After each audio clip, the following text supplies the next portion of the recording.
Okay, let's talk about how to build a golf swing from scratch. How do we build this motion? Where do we start? And I think this is probably a really big challenge for both player and coach. So this information is going to be really important for players that are new to the game, anybody that's going to direct somebody that's new to the game. So if you have a loved one, a kid, if you're a young golf coach, whatever it is, how do I bring somebody that's never swung the golf club, has no experience in golf, how do I get them started? This is what I want to bring to you. The content, the understanding, kind of the patterning process to take somebody from scratch, from square one, and actually build a motion. This is probably the most difficult thing for not only the student and for teachers. And I think this is why new golfers get stuck a lot of times with new instructors, because it's very difficult. And honestly, most new golfers quit. If you look at the percentages, most of the people that pick up the game, they quit the game pretty quickly, because once they get into it, they don't maybe had the expectation of how difficult it is, how long it's going to take to get to a point where they feel comfortable enough to actually go play the game and have fun. So it's a process for sure.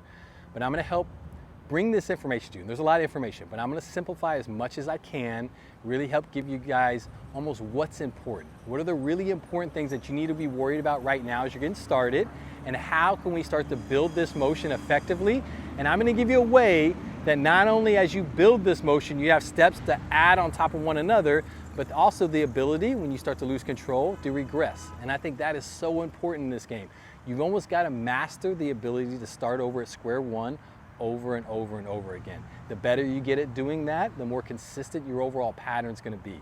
So once we start to understand that, when we start to apply that process, things are going to get easier. They're never easy, they're just going to get easier. Stick with me, this is going to be a little bit of a journey, but I'm going to make this as simplistic and easy to understand as possible. Okay, let's get started. We're going to start with grip, stance, alignment, and creating a baby pivot. I want to put all those together. I know it sounds like a lot, but we're going to put all those together to start with, because everything affects everything in this game. You really need to understand how your stance and your alignment affect your swing. So we're going to put those together and really start to help you create this smaller motion. Everything's going to be a progression. We're going to go from what we call half swings, the three-quarter swings, and eventually the full swings. Where we're starting today is going to be more reflective of a half swing, but we're not going to hit a ball. We're just going to learn how to control this club to start with. This is the first step. Before I put you in a fight with a golf ball, I want you to learn how to use your weapon, how to control it, how to hit the ground consistently where you want to and how you want to. Once you can do that, then we'll bring the challenge of actually coordinating contact with a golf ball back into play.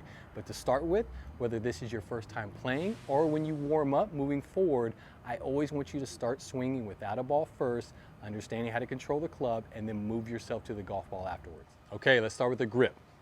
What I believe in the grip is a little different than what you're going to hear most of the time. I do not believe in overlapping or interlocking grips. I like my players to have full dexterity and flexibility out of both hands. So I want all 10 fingers on the grip. When you grip it, take the club. This is called the toe of the club. If you don't know, have it pointing straight up. And I want you to have all 10 fingers on the club with the toe pointing straight up, both thumbs on the top side of the grip. Pretty simplistic. Very easy to reproduce, should not take a lot of effort to understand. You should have enough softness in your hands where you can move it any direction that you want to. You have kind of that full flexibility and dexterity. You don't have any restriction to it. And that's one reason I like this 10 finger over interlapping and interlocking. This makes it a lot harder to rotate the club in your hands. I think it's more tradition than anything else. We used to use hickory shafted clubs that had a lot more bend and torque to them. So the guys that invented these grips, I could see why they would almost want to limit how their hands are attached to it to make it easier to control that. Shaft's a lot stronger now, a lot less torque, a lot heavier. When we get to higher speed swings, you're going to see this is really easy. Much easier with 10 finger than it is overlapping or interlocking. Short game stuff, I would go down that road with some players about restricting things for certain shots where we have low speed. But all your high speed shots and you get started with, I want everybody 10 finger to start with. Okay, now that we got the grip, let's work on stance, alignment, and that little baby pivot. So what I want you to do, this is probably one of the best training aids you can buy as a new golfer. It's on Amazon. It's a little magnet that sticks to the face. It really gives you a good perception of how this club is built. How can we get this face actually looking down the target line, and where does the shaft and the grip need to be in order to square the face? And the first thing you can see, and most golfers don't realize, and the shaft needs to be crooked in order for the face to be straight. So the only way I'm going to get the face to actually look down the target line is to actually have the shaft leaning a little forward. It's almost like this is called the butt of the club, the end of the club. I need that looking at my kind of my front hip area in order to have the face square. If I just line the club up like I would a tennis racket or baseball bat, that points the face left and up. It's the only way I'm gonna get the face to actually point straight is get the handle ahead. This is just how the club's designed. This hosel has an angle to it, so when you set up, the only way you're gonna get this face to be straight is to have this shaft at an angle. That's one of the most important, almost intense that we need to put in new golfers' mind is the shaft and the club do not line up straight like this. That's not what we're looking for. We're actually looking to return the club at impact like this for two reasons. We just talked about the face, but also so we can catch the ball cleanly. When we're hitting a ball off the ground, we need to hit the ball first and the ground second. So the only way we're gonna be able to do that is to actually have the shaft and the club head coming at an angle down, where now the club head's gonna catch the ball first and the grass second. And that's gonna lead us in to our stance and our baby pivot. Okay, stance, alignment, and baby pivot. Let's put all those together. I put an alignment stick down here on the ground. You wanna get one of these, they're cheap. Home Depot, $1.50. You see something that's gonna be a straight stick that you can use to help align yourself. I'm gonna point this at the target and then use it as a reference point for my feet, my knees, my hips, and my shoulders. They're pretty parallel to that as I set up. Nothing crazy, off angle, pretty much parallel to this stick. I want your stance to start out with pretty narrow. So I want your feet to be just inside shoulder width. And when you set up, I want your toes not facing forward. I want your front toe, whatever that is. If you're a right-handed golfer, that's gonna be your left foot. Left-handed golfer is gonna be your right foot. I want that toe pointing out just a little bit. So I want it just pointing out just a couple degrees as you set up. This is your stance. And reason we're gonna make this narrow, it makes it much easier for these little swings to feel like we're actually leaning a little bit more on our front foot. And that's where I want you to start. So I want you to feel, okay, I'm 50-50, and then I'm gonna lean a little bit, like 60-40, 70-30 on your left side. So you feel a little more pressure going through that left foot. And get a feeling for that. Kind of be able to bounce your knees a little bit, feel that pressure going to the left side, feel it stabilize over there. That's your stance. Okay, in order to create this little baby pivot, I want you to take your lead hand off and just have it in your trail hand right now. That's gonna help you feel more of this weight of the club. The clubs only weigh a pound. All your clubs, whether it's a putter or driver, overall weight's somewhere near a pound. So it's not a heavy instrument. The longer it gets, the harder it's to control. But that being said, 1 pound's not a lot. So we get two hands on it, we're squeezing it really tight, we lose that awareness of where the club head is in space, and that really affects our timing and the sequence of our pivot. So to start with, we're gonna put it just in our trail hand. So just put it in your trail hand only. Set up, again, get the handle ahead like you would if it was square, get your stance where I want it, more pressure on the left foot. I'm gonna take your other lead hand, put it in your pocket, and just leave it there right now. Set up, or put it in your thigh. You don't have a pocket, you just put it on your thigh. And then we're just gonna take some little swings, this little half motion, and start to feel how the club goes back. We get a little more pressure in our trail foot, on my right foot, and then how I shift back forward, and that pressure goes back to the lead foot.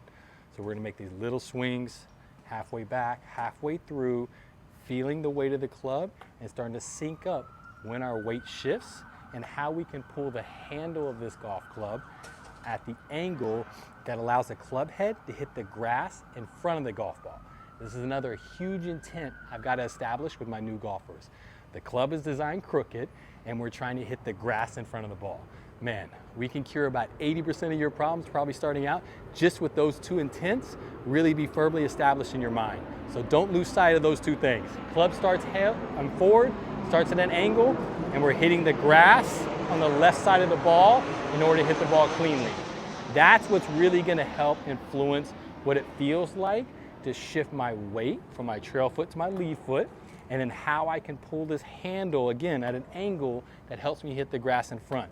If I pull the handle at a bad angle and the club goes in the grass behind it, I'm stuck. I'm always hitting the ground behind and it's bouncing the ball, or I get a bunch of dirt and grass between the club face and the ball. It's called a fat shot. You're gonna see it, you're gonna feel it, your friends are gonna laugh at you for it. It's the worst shot in golf. So that's the one we're gonna start to eliminate right off the hand. So again, a lot of these one-handed swings, just getting comfortable, syncing up this half motion. Once you get this understood and you can do it consistently with one hand, I want you to take it back to this halfway back position, stop, Put your lead hand back on it and then feel that same pivot going through. So it's gonna look like this. Go back with your trail hand, put your lead hand on it, and then again, feel that same pivot and feel the handle gets pulled at that same angle where I can hit the grass in front of the golf ball again. Once you get comfortable with this drill, we're just gonna take it one step further. We're gonna start with 2 hands on it. Again, 10-finger grip, 2 hands on it, taking it back to this halfway back position and feeling like we sync up the pivot of our body, how my weight goes from my back foot to my front foot, and the angle at which I pull this handle that allows the club head to hit the grass in front of the golf ball. And before you ever hit a shot, stay here. Keep doing this drill over and over again, really getting good coordination on what you're doing with this little half swing. And here's a preview. When we go to 3/4 and full, we're gonna go through this same sequence first, and then we start adding a ball second. Same thing here. We learn how to control the club head first, learn how to strike the ground how we want to and where we want to with the appropriate swing, with a half swing, with slow motion half swing, with medium pace half swings, with faster pace half swings. We need to be able to control it first with a small motion, dial everything in, and then start extending the swing out. As the swing gets longer, more aggressive, coordinating these things get a little more difficult. So that's why we slow it down to start with, and then we build it up. This also gives you the ability that once you've built it up, if you start to lose it, you have something to regress to. That's just as important. Be able to regress down, get it back under control, and build yourself back up. If you stay at that high speed and just struggle, sooner or later you'll figure out a way to make it work, but usually it's a compensation. It's not building the pattern that you want. So if you have the discipline that when you start to struggle with the higher speed, to slow it back down, reestablish the pattern the way you want to, and then build it back up, your ability to control the golf club and control the golf ball on a consistent basis will be way easier.